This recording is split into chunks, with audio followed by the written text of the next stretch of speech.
OT Gaming mga boss. Ayan. Kapit ako ng crossbar, yung with keyset, tapos flat track, saka owning tent na hard case. Ayan. So, Stingray brand. Ayan, si Bossing. Ayan, Stingray yan mga boss. Pang Fortuner.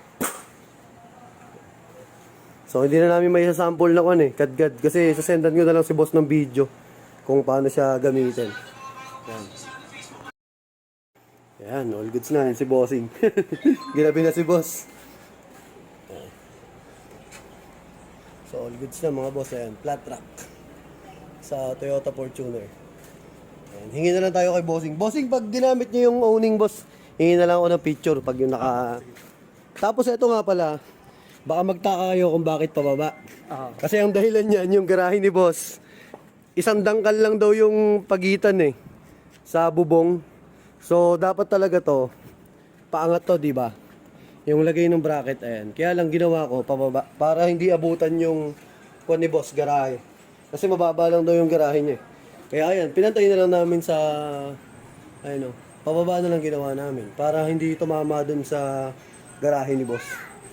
Ayan, kaya kung mapapansin nyo, nakapababa siya. So, yun yung dahilan. Kadalasan talaga to, pataas.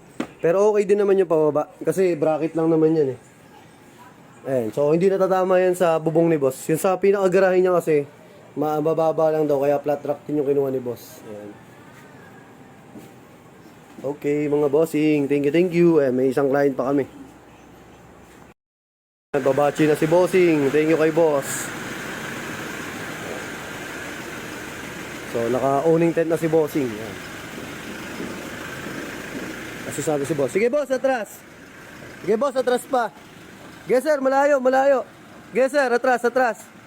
Ge boss, ge. Ge ba.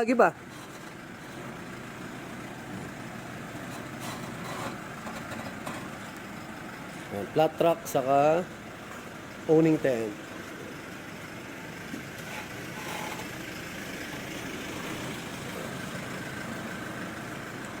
Thank you kay bossing. Ayan, boss, thank you. God bless, boss.